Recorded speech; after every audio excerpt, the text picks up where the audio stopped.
Hi, I'm Bill Stark, and welcome to LeaderGov. Hi, I'm Tim Fembert. Glad to be with you today. We enjoy providing these weekly videos for your consumption as in your desire to be a stronger and a better leader in your local government, whether you're a city or county manager or department head or supervisor somewhere. We really enjoy having you, and we're so glad that you're with us today. We're going to talk a little bit more about this topic of conflict today, and in this case, the conflict has changed a little bit, and we want to talk about how to respond to conflict. But just to go back to the last video that we did, that was a little bit more on subtle type of conflict, subtleties, sort of quiet conflict and tension. And that's a little different. If you didn't see that video, you're welcome to go back and look at it. Today we're going to talk about where the conflict gets a little more pointed, I guess we could say. Exactly. And you know what this looks like when you see it. It's really when things are escalating. It's when the conversations are really getting out of hand. It's when physical altercations start to take place. It's just when, we talked about these subtle things. It's when these things boil over. And we know that based on our personality styles, we all have these tendencies to take things too far, maybe to prove a point or because it's an issue that we have with another individual. It just goes too far. And quite frankly, there was probably some subtle things happening prior to that maybe you missed as a leader. And now it's kind of gotten to this point where you have to take action. And today we're talking about what you need to do when you have to take action. It's a little bit different than when those subtle things were happening that you might have missed. Yeah, when you hear doors slam, when you hear people stomping down the hallway, when you hear voices getting raised, when you see people pointing their fingers at each other and the voice volume getting up, you know you've reached a whole nother level. And we talked about addressing those subtle forms of conflict in the previous video, and we got to do the same thing, folks.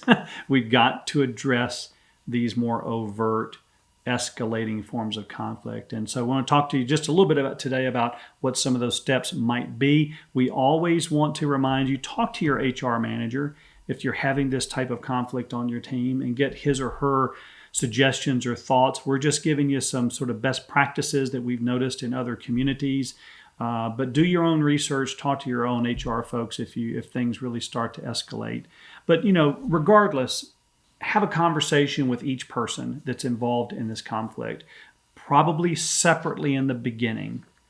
Hey, Betty, I noticed that when Mark came in the meeting today, you started getting angry again. I noticed that your voice you stood up and you left the room. I noticed all that. Tell me what's going on, and allow the person to share. Let's take it one step further today. Let's now say, Betty, what do you think you may have done to contribute to this poor relationship? And when did it start? Tell me about that. And then another question is, what do you think you can do to avoid this in the future? What do you think you're going to need to do to change on your end so that this starts to de-escalate? In other words, what can you do? Regardless, the person needs to own their part. They had a role to play. It takes two to tango. And so we've got to get to that bottom essence of what it is, where did it start, owning their part, and then saying, what are you going to do in the future to modify this? And then you got to have the same conversation with the other person. And I would say at this point, you may want to write this up as a warning, or you may want to share with the person, hey, I've noticed this now for 7 weeks. I want you to know this is a verbal warning. So next time I see this happen, it's going to be written up as in writing, put in your file. But we've got to lean into this conflict. We've got to sit down and have a conversation about where it started, what their role was, and how they can make changes on their end so that it doesn't happen again. And as I think about leaders and their different personality styles, I think maybe D's and C leaders, it might be a little easier for them to do this. For I's and S's, probably a little bit harder. We just want harmony. We want everything to be getting along. But when it doesn't, when we have these serious infractions happening, it's critical as leaders that we get involved. And that's one thing. But what happens when we get involved and it devolves even further? Whatever we're doing is just not working, Bill, and we continue to see this behavior that's a problem. Again, we have to ramp it up, as leaders and take it to the next level. We may need to physically separate these two people. If they're working on a team together, we may need to restructure those teams to keep unity and harmony to exist. If it's just responses that can't be overcome, we may need to give a second warning or actually do a write-up depending on what your personnel policies are.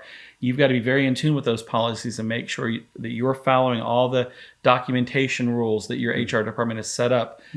You just have no choice but to get active in that. Yep. Sometimes progressive discipline policies at your city or county may say that after the first write-up or the second write-up, maybe they're off 3 days without pay. Whatever that process is, like we said earlier, talk to your HR manager, but follow that process. And, be thinking about how you might have to replace that person on your team and planning in advance some succession planning for that possibility and how you're going to maybe shift the work if you need to take action. What we know is that when we see these repeated violations, a lot of times it's hard to recover from those things. And a good leader is willing to take action. It really is benefiting that person. Maybe that person really needs to be dealt with in a very severe way so that they can come to grips with the fact that their behavior is so destructive to the team. And that may be the only way that they ultimately change. Yeah, I think you mentioned something there, Tim, that I think is worth going back and touching on.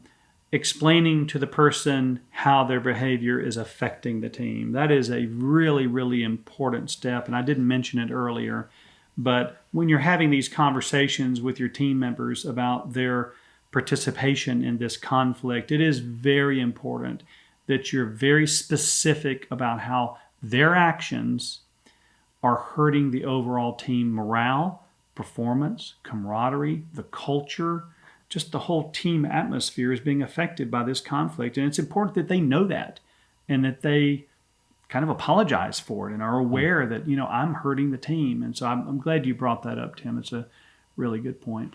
Well, Bill, in the absence of taking this action, we really are perceived as weak. And, that's really the subtlety between a manager and a leader who's willing to take that corrective action and really get their team back on track. So we hope this has been helpful for those of you who find yourself in these situations. It's very uncomfortable, but the reality is, as a leader, we need to step into these things and make sure that they're resolved for the benefit of your team. We love this work. We love talking to you about these types of topics. If we can help you in any way, please don't hesitate to send us an email or give us a call in the areas of strategic planning or retreats or, of course, professional development. We want to help your team be the best team it can be. So let us know how we can help you. Yep. Hope you have a great day. Thanks for joining us. We'll see you soon. Thank you so much.